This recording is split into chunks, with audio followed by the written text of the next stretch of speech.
A few weeks ago, I came across a LinkedIn post from a mom named Melissa McKay. Her son was approaching his 13th birthday and Google had emailed him directly. The email told him that once he turned 13, he would be able to loosen some parental restrictions on his account without her approval. And no, they didn't email Melissa first, they emailed just him. Melissa had no idea this was happening, and more importantly, she had no idea this was even a policy. The email itself wasn't dramatic or manipulative. It was bureaucratic, almost like you would expect from a terms of service update. Very straightforward and very procedural. But there was something unsettling about how normal it all seemed. A massive company was establishing a direct line of communication with her child about autonomy and control, and she was finding out after the fact. So why does this happen at 13? There's a law called COPPA, the Children's Online Privacy Protection Act. And boiled down, it says that companies have to treat users under 13 differently than users over 13. According to this law, once you hit 13, you're allowed to have more independence with your digital accounts. Companies can collect more data, offer more features, and communicate directly with you. That age is treated as a legal threshold for something resembling digital adulthood.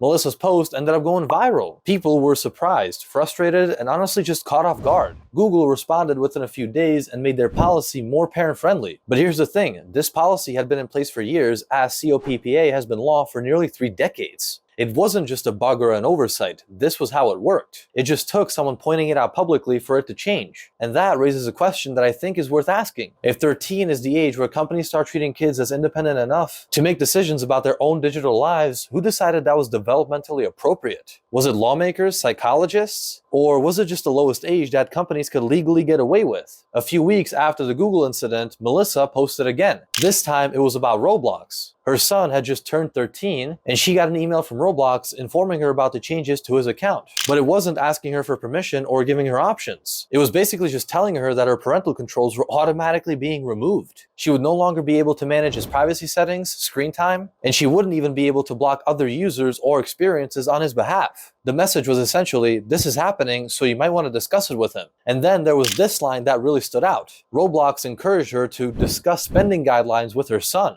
as if the company was framing the conversation instead of letting parents set the terms. So now you have 2 major platforms doing almost the same thing within weeks of each other. And when you start paying attention, you realize that this isn't unusual at all. TikTok has different privacy defaults for users once they turn 13. Instagram has been in ongoing debates about how much autonomy teens should have over their accounts. Snapchat adjusts settings when you hit that threshold. The pattern is consistent across nearly every major platform. Each one builds parental controls, markets them as their commitment to safety, and then at 13, there's this gradual handoff. Autonomy shifts from parent to child, and not through a family conversation, but through policy changes and email notifications. And the reason every company lands on 13 isn't because they independently concluded that it's the right age, it's because 13 is the lowest age that's legally defensible in most jurisdictions. What that means is companies aren't just building products. They're effectively defining when digital adulthood begins. That's not just a legal decision, it's a cultural one. And it's being made not by parents and not by educators, but by product managers and legal teams optimizing for what they're allowed to do. I want to be clear about something. I don't think these companies are sitting around plotting how to undermine parents. That's not what this is. But I do think it's worth understanding the incentives at play here, because they shape these policies in ways that aren't always obvious.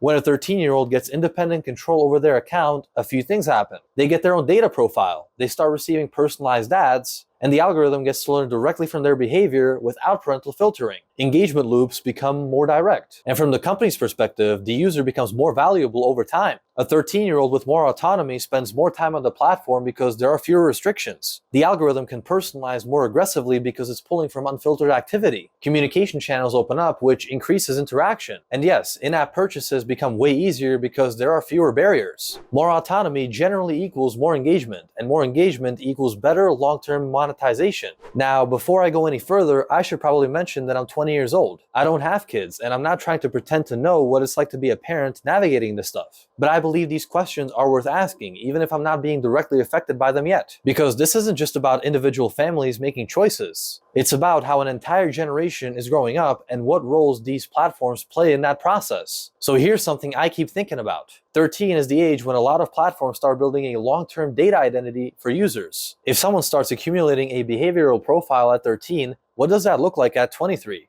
or 33? We talk about data being anonymized and aggregated, which might be true. But when you have millions of data points from someone over the course of years, such as location patterns, usage habits, interests, language, how does anonymity hold up at that scale? especially in the age of AI. I'm not saying companies are tracking individual kids in some creepy way, but I'm curious about what it means when identity can statistically reemerge from enough behavioral signals. When does anonymity stop being a technical guarantee and start becoming more of a theoretical one? And is 13 the right age to start that process, or is it just the age where it became legally permissible? These aren't accusations, they're just questions. Because we used to transition into adulthood gradually, culturally, with rites of passage, and with family decisions. Now, a lot of that transition happens digitally, and it's being managed by interface design and automatic policy updates. When autonomy gets introduced through a notification instead of a conversation, something shifts. I don't know exactly what that means long term, but I think it's worth paying attention to. So what do we do with all this? I'm not here to tell parents how to raise their kids or to suggest that companies are inherently evil. But yeah, I do think there are some questions that we should probably be asking more often. The biggest one of them all being, should 13 be the age of digital independence? Not just legally, but developmentally. Does that make sense? Or should that handoff require some kind of joint consent? And are we okay with companies being the ones who decide what adolescence looks like in a digital context? The reason Melissa's post went viral wasn't because Google technically broke a law. It was because something about it felt like a boundary had been crossed. Not in an obvious, dramatic way, but in a quiet, procedural way. It did feel like something intimate had been bypassed and people responded instinctively.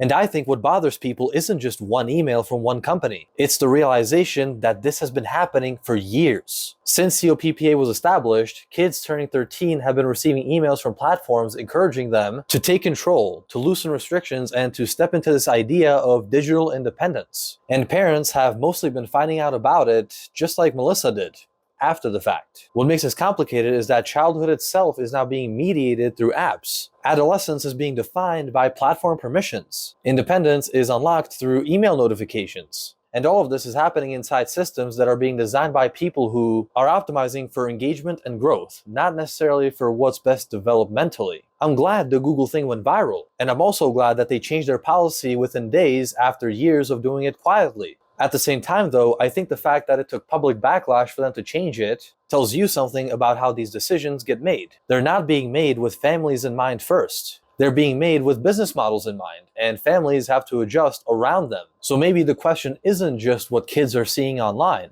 Maybe it's also who gets to decide when they're ready to decide for themselves. And if we're letting that answer come from companies who are optimizing for user value instead of parents or developmental science, what does that mean for the next generation growing up on these platforms?